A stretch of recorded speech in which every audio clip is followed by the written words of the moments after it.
Minhas amigas e meus amigos, boa tarde. Somos 11, tirando a equipe de apoio. Dá para fazer um time de futebol. Não dá para fazer um cordão carnavalesco. Mas Jesus disse que bastava que mais de um estivesse reunido para que ele estivesse no meio. Se vocês acreditam, Jesus está aqui. Eu não sei se ele está atrás da coluna ou se ele está sentado em uma cadeira. Eu não o vejo, mas posso afirmar a vocês com certeza que ele está presente. Aliás, se ele não estivesse presente conosco, o que poderia eu dizer de Deus?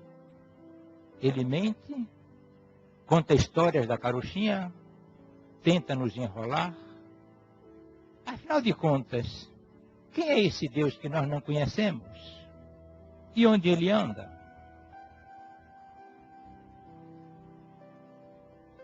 Temos muitas coisas para analisar, temos uma fé para raciocinar, para tomarmos nossas posições e nossas condutas. Se vocês analisarem aqueles que já me conhecem, eu não trago nas palestras, nesse bate-papo, nenhuma novidade. Muito ao contrário. Eu costumo repetir aqueles ensinamentos que o Evangelho trouxe para nós. E que haveria de melhor para curar o espírito do que vivenciar o Evangelho? Vocês vieram aqui hoje porque estão com dores, estão sofrendo, estão precisando de ajuda. E sabem que isso não se encontra em qualquer lugar, nem muito menos aqui dentro deste salão.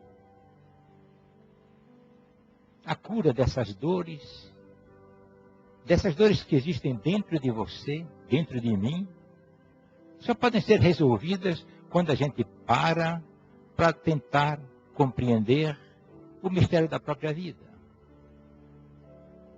Quem sou eu? De onde eu vim? Para onde eu vou? Quem me fez? No quem me fez, é muito fácil saber de que a vestimenta física foi feita pelo pai e pela mãe.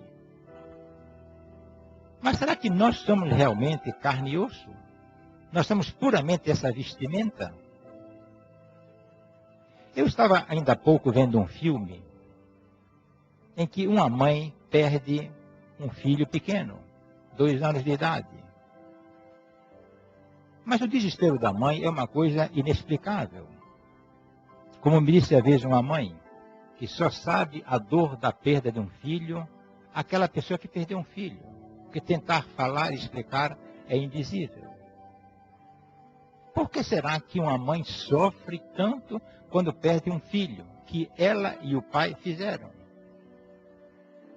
Se é somente pela vestimenta, pode-se fazer outra vestimenta. Mas existe alguma coisa além do corpo físico. E é isso o que traz o desespero da mãe. Não é a ausência da criança aos seus olhos. É porque a mãe é um espírito que tem afinidade com esse espírito que dela recebeu esse corpo. São espíritos afins. Ou pelo menos, espíritos têm relação entre si. E nós somos o quê? Somos tais quais essa mãe, espíritos, com um único detalhe. Somos espíritos, filhos de Deus. Filhos de outro espírito maior ainda, que nós não conhecemos. O que nós poderíamos falar é que o Espírito Jesus, Filho de Deus que veio ao mundo, se fez semelhante a nós.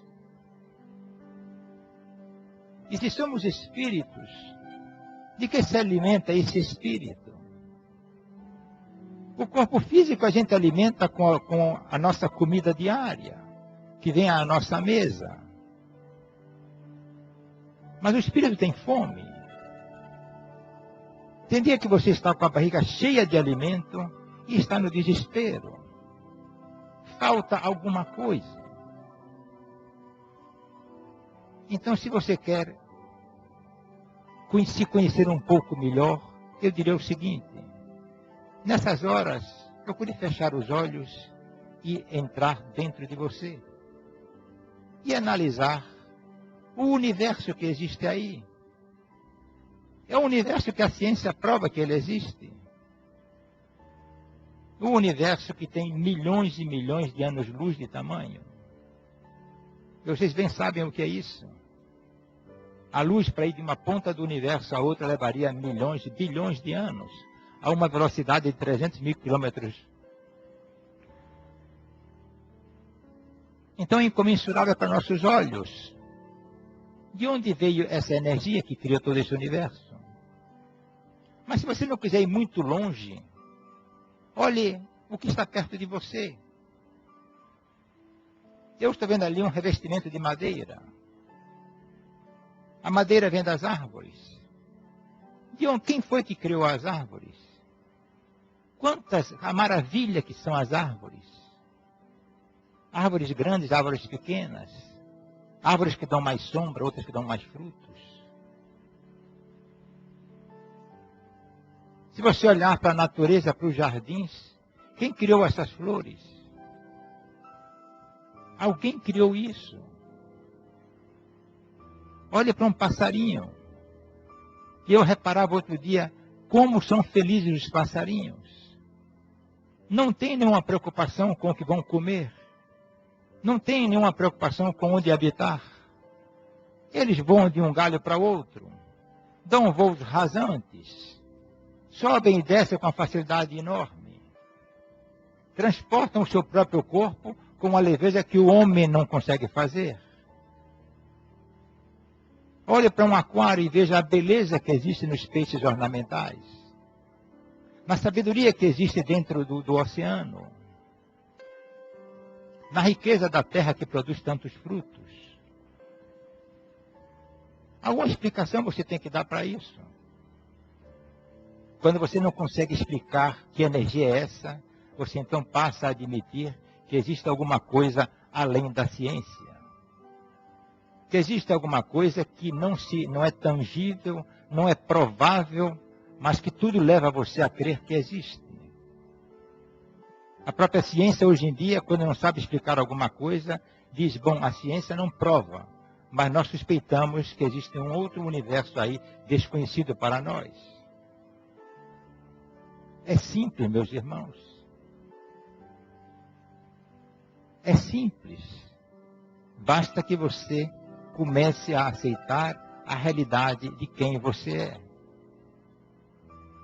Quando você admite que existe um Deus Criador, quando você acredita que você é filho de Deus, que você é um espírito, você vai compreender que as suas dores são fruto do espírito ferido.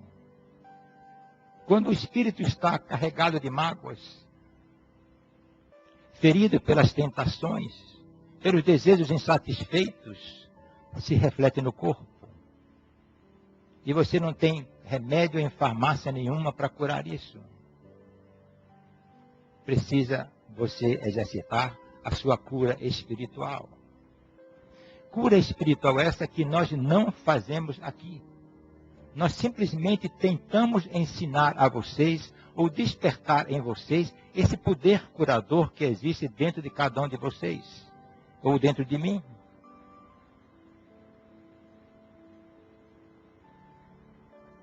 Quão grande é a simplicidade do Evangelho. Nós ouvimos muitas pessoas falarem ou escreverem coisas difíceis. A gente lê às vezes um livro uma página de um livro e diz, eu não entendi nada. Jesus falava conosco, como fala hoje, na simplicidade. Ele dizia assim, porque ele conhecia nossas fraquezas.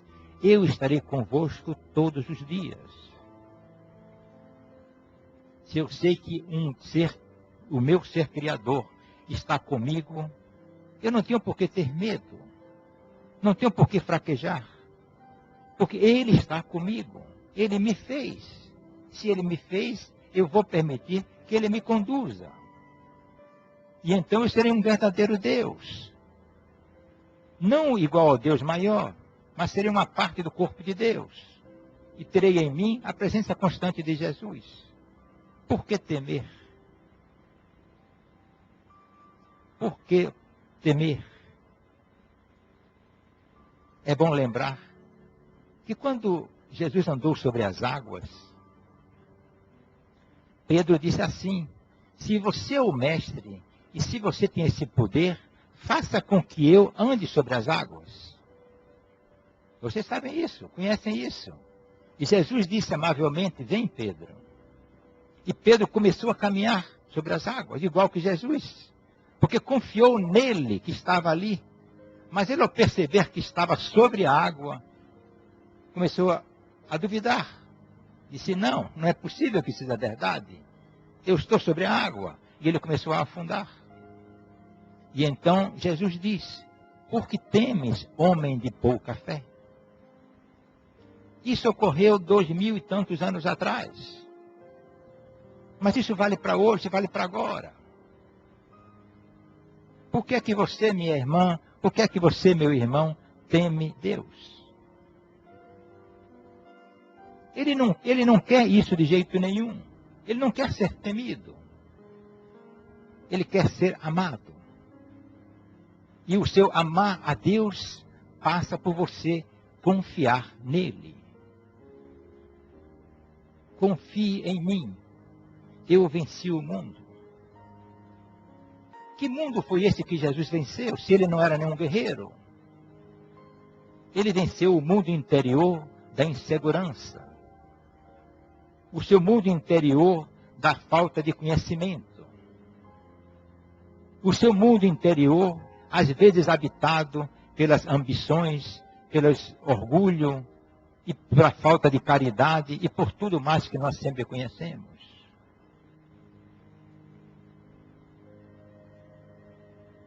Vocês são felizes, como eu sou feliz, como Olga é feliz. Porque temos a consciência de que, sendo espíritos, estamos protegidos. Mas fraquejamos em alguns momentos. Eu, por exemplo, posso dizer abertamente uma frase que eu sempre repito comigo e que me fortalece. Jesus está presente. Jesus está presente. Jesus está presente. À medida que eu vou repetindo isso, que é na realidade uma oração, eu vou confiando cada vez mais e mais nele. E nessa confiança, o temor desaparece. Nessa confiança, eu me sinto seguro. Nessa confiança, as minhas feridas da alma começam a se dissolver. E o meu corpo exala saúde. É uma sequência. Primeiro, eu penso em Deus. Depois, eu passo a ter a certeza de que Ele está comigo. A alma passa a ser lavada em suas feridas. O meu corpo exala a saúde.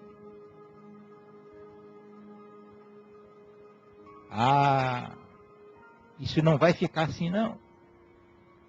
Você me bateu e vai ter o troco.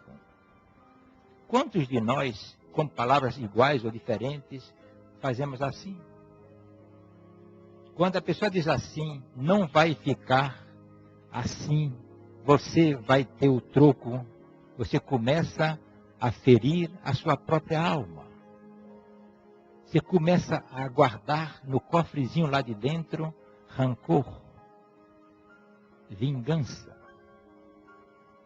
E a gente deve até sorrir, porque nós fazemos isso com uma naturalidade que ninguém percebe. Enquanto você faz isso, a sua ferida da alma vai crescendo, e vai magoando, e vai aprofundando. E você depois diz, não, eu sou infeliz, Deus não me ama, Ele não está comigo. Mas passa o amigo e você, ou o ex-amigo, você diz, está, onde eu lhe pego? Para que isso, meus irmãos? Para que isso? O mestre já disse muito tempo atrás. E ele disse para que ao longo do tempo as suas palavras não passassem. Perdoe. Perdoe. Na nossa linguagem atual, perdoar é de frouxo. O cara que perdoa, afrouxa. O cara que é valentão enfrenta. Na realidade, no seu mundo interior, o cara que perdoa é um sábio, porque sabe que ele também precisa de perdão. Ele já foi muitas vezes perdoado. Não, o cara vive de fachada, vive do que os outros pensam dele. Eu não posso deixar isso passar em brancas nuvens. E depois não sabe por que tem insônia, não sabe por que está irritado, não sabe por que está estressado. São as doenças modernas, do estresse, da agonia, da falta de paciência. Não vejo nada disso no Evangelho. Não vejo nada disso quando o Mestre está comigo. São doces as palavras de Jesus. Lá fora, na Barra, desde ontem, desde antes de ontem, amanhã e depois de depois, o carnaval está tocando fogo. O carnaval dizem que é coisa do demônio, mas não é. O carnaval é de Deus. O demônio pode ser o exagero, mas a festa em si não tem nenhum mal. Eu já pulei muito carnaval, já andei em muito bloco, já me diverti muito. Hoje em dia me afasto um pouco pela zoada, apenas isso. Mas é de Deus. Tudo no mundo é de Deus. Mas parece que nós não fazemos isso. Achamos de separar as coisas. E então achamos que aqueles que estão pulando e brincando estão envoltos em obsessores demoníacos que vão trazer infelicidade para eles. Não penso assim. Não penso que na quarta-feira de cinzas aqui vai estar lotado de maus espíritos. A decisão, meus amigos, minhas amigas, é de cada um de nós. Você pode ver, você pode estar enfrentando um terremoto e estar em paz. Você pode estar enfrentando um terremoto e se sentindo desespero. E isso é atestado, um exemplo, na televisão. Ocorre uma enchente que derruba dezenas de casas. Aí o repórter quase que faz o coitado entrevistado engolir o microfone, e o coitado diz assim: foi coisa de Deus, Deus quis. Quer dizer, Deus quis que sua casa fosse derrubada? Não. Jesus disse que aquele que faz a sua casa em cima da areia, quando vem a tempestade, leva tudo. Ou seja, aquele que constrói a sua vida em cima das falsidades, em cima das ambições e dos poderes terrenos. Mas aquele que constrói a sua casa sobre a rocha, vem a tempestade e a casa permanece em pé. Mas continuando o que eu dizia, tem aquela pessoa que na tempestade a casa levou e diz: vou reconstruir. Ou seja, a provação do momento não me abala. É difícil, mas vou reconstruir. Onde está, meus amigos, essa força que diz a você: vou reconstruir? Está dentro. E se é uma força que está dentro de cada um de nós, essa força tem um nome. Eu chamo essa força de Deus. Mas meu primo chama essa força de Alá. Meu vizinho chama essa força de energia. O colega da escola chama essa força de poder interior. Pouco importa o rótulo. Pouco importa o nome que seja dado a essa energia. Mas é através dessa energia que cada um de nós pode se reformar internamente e curar suas feridas. E então, você não precisará mais vir ao centro espírita tomar passes. Você poderá tomar um passe onde você quiser. Basta que você se conecte com aqueles que são os espíritos que lhe acompanham. Nenhum de nós está só, em momento algum. Os laços que nos ligam pela energia que nós temos são indissolúveis. Os laços de parentesco terreno são solúveis. João, que é irmão de Pedro, depois da encarnação, não será mais irmão. mas seremos todos unidos porque somos todos filhos de Deus. E então o que é que muitos de nós fazem? Sem querer julgar ninguém, se acha todo poderoso. Exemplo disso nós temos em nossa casa, nos nossos vizinhos, nos nossos governantes. Eu sou capaz e vou fazer. Se não tiver Deus consigo, não faz nada. Ou se fizer, desmorona. Então, Jesus dizia, olhem quantas vezes eu repeti, Jesus dizia, ele que não escreveu nada, ele que não fez nenhum discurso, mas ele quando dizia, se tornava exemplo. Buscai primeiro o reino dos céus e a sua justiça, e tudo mais vos será dado por acréscimo. Que maravilha! É o que faz o passarinho, faz o peixe, faz a ave. Glorificam Deus na sua beleza, nos seus voos, nas suas atitudes, na sua maneira de ser e de viver. Não brigam, não discutem, não guardam tesouros. Sabem que a cada dia que passa eles terão a comida, a vestimenta que Deus deu. Ou seja, eles vivem efetivamente o reino dos céus, vivem em paz. E tudo mais que eles precisam é dado aos passarinhos, aos peixes, aos animais. Será que nós não podemos fazer o mesmo? Fazemos de uma maneira inversa. Saímos primeiro à busca do alimento, à busca da casa. Bom, depois que eu estiver economicamente estabelecido, eu vou fazer um pouco de caridade. Vou dar um pouco do meu tempo, do meu recurso para Deus. Ou seja, primeiro estão preocupados com o acréscimo e depois vão pensar no reino dos céus. Meus irmãos, todos nós, infelizmente, fazemos isso. Porque nossos pais nos ensinaram primeiro a sermos educados, sabendo se vestir, se portar, estudar, aprender, ser competente, ser o primeiro da sala, se formar, casar, ter filhos, criar empresa, criar emprego, ser o primeiro para vencer na vida, para ganhar a vida.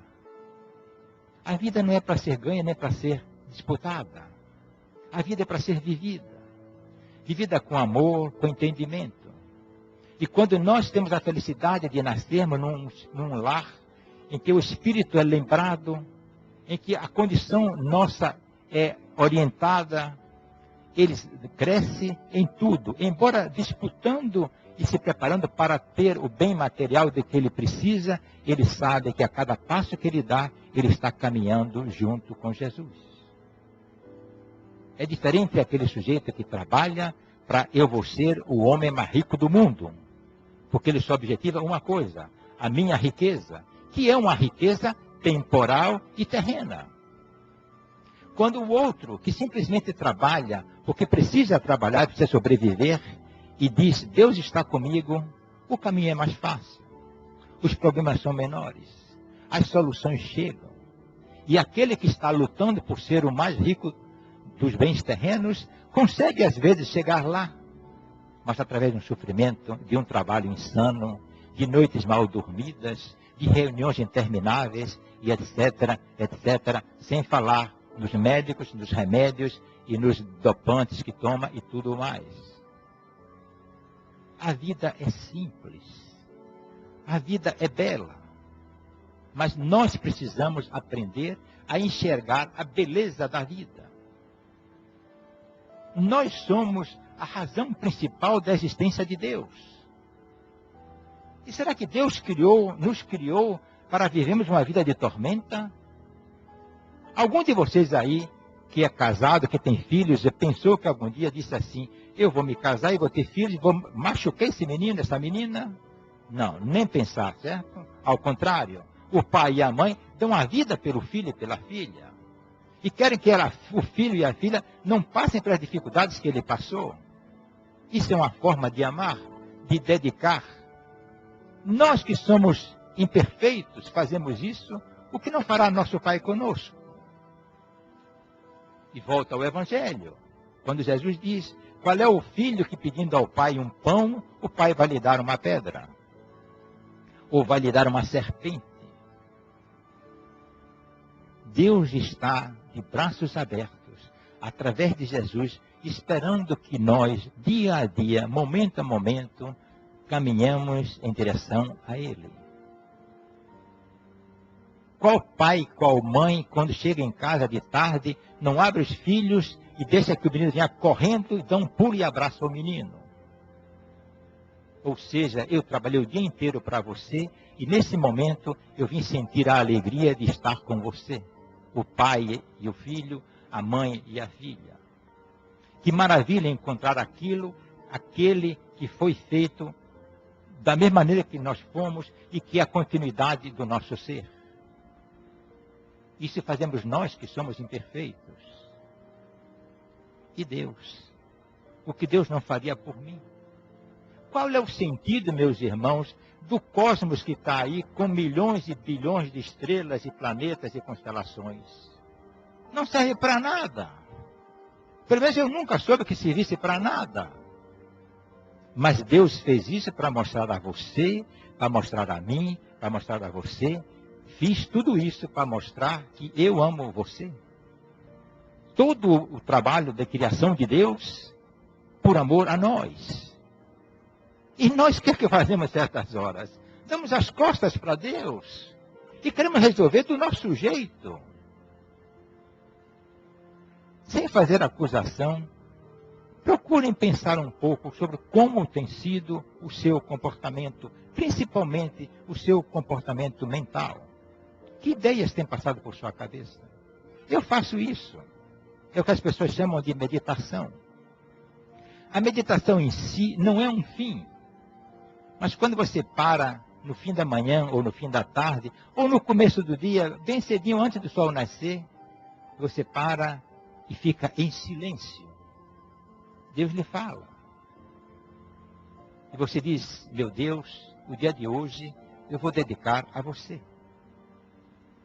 Meu Deus, das responsabilidades que eu tenho para cumprir hoje, eu não tenho competência para isso. Então, eu tenho certeza que em cada momento você vai estar comigo e vai me orientar. E isso acontece quando você tem fé.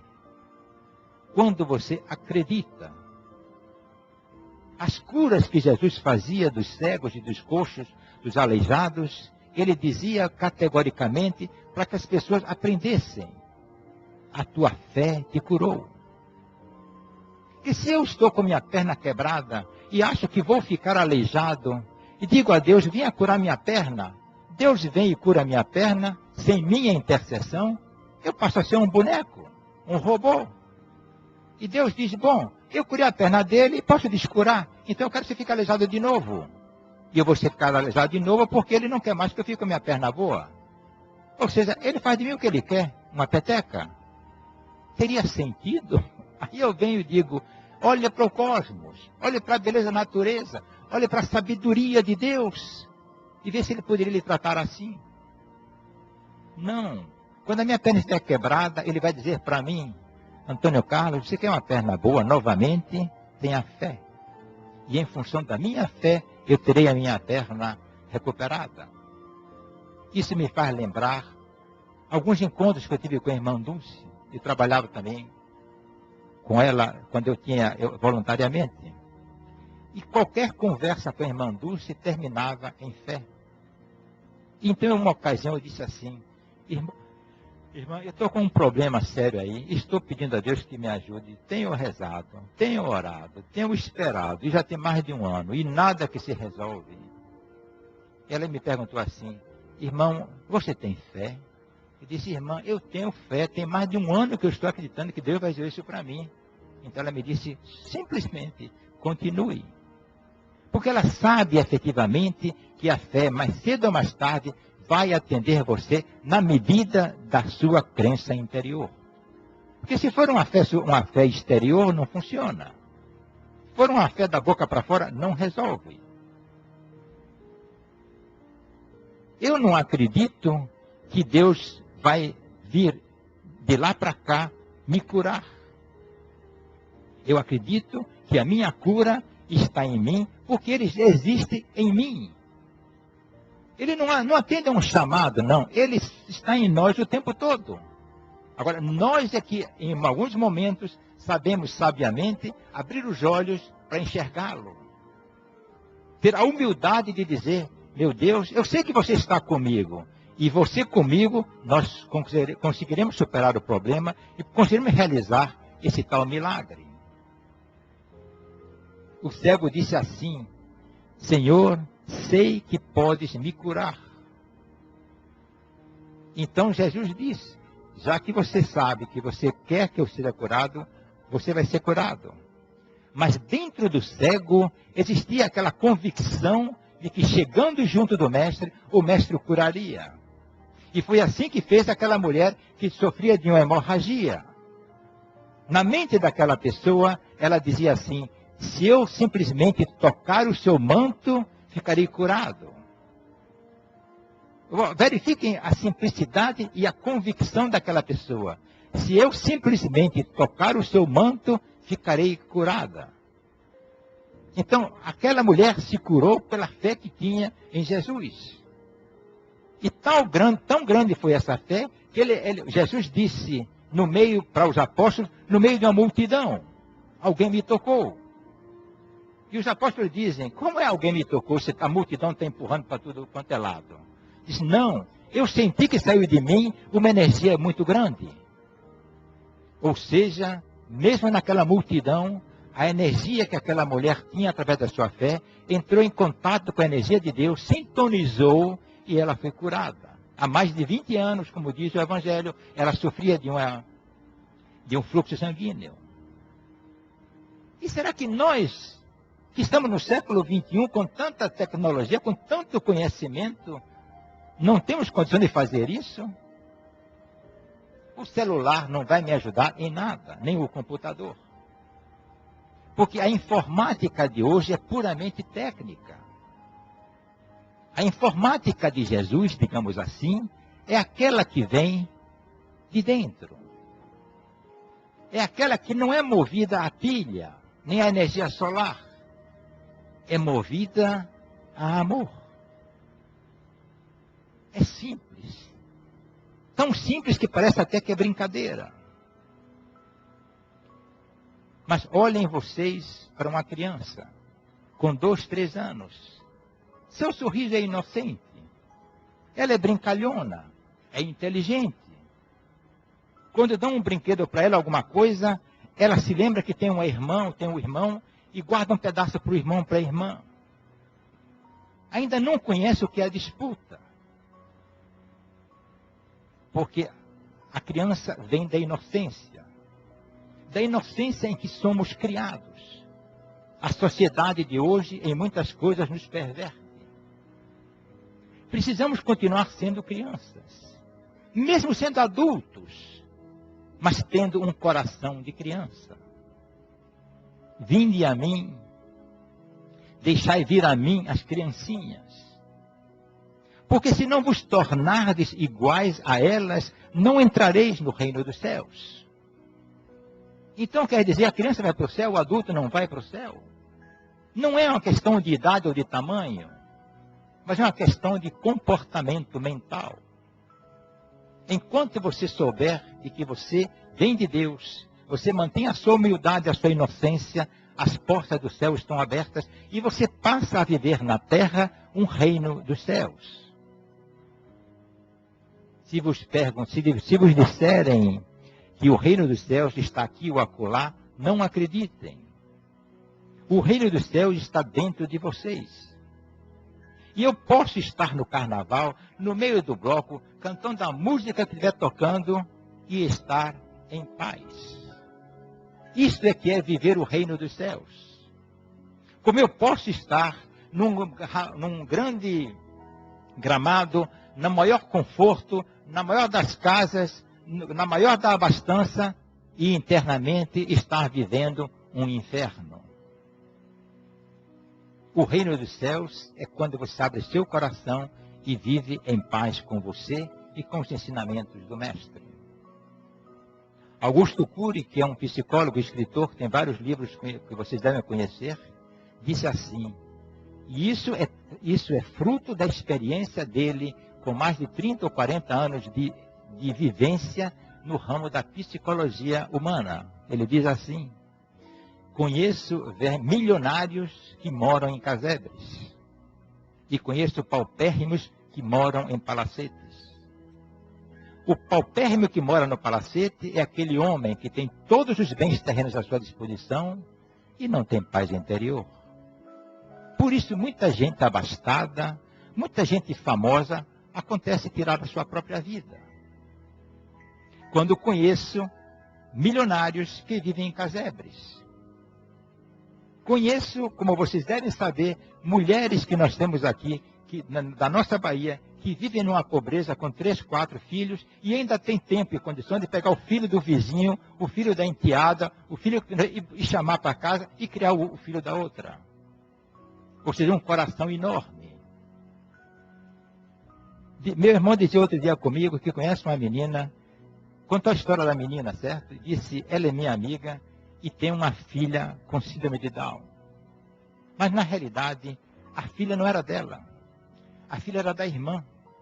A irmã casou, teve a filha com síndrome de Down, o marido abandonou, ela teve uma doença, pirou, certo? Afinal de contas, a criança ficou sem ter ninguém para curar, para criar. A irmã solteira abre mão da sua vida pela frente, de seus namorados, de construir a sua própria família e adota essa sobrinha como filha. E cuida dela, disse assim, me disse o irmão, com um carinho extremo. Isso é viver o reino de Deus aqui na terra. É isso que nós precisamos aprender. Não precisa você ter uma filha de sua sobrinha para cuidar. Você tem a humanidade para criar e para cuidar. Por um olhar, você está fazendo um gesto de amabilidade. Um sorriso, um conselho, uma visita a um doente ou a um encarcerado. Um pão que você dá, uma mão que você oferece ao outro. Tudo isso são síndromes de Down espalhados nas pessoas em que você pode, precisa e deve exercitar para ter a sua cura do seu corpo, para ter a sua paz, para ter a sua alma lavada.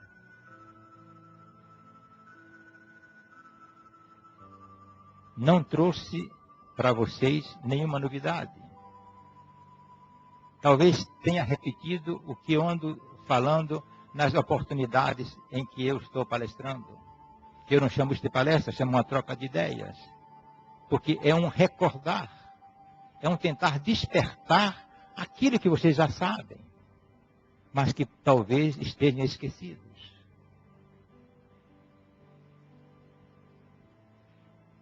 Que tal começar uma vida nova hoje?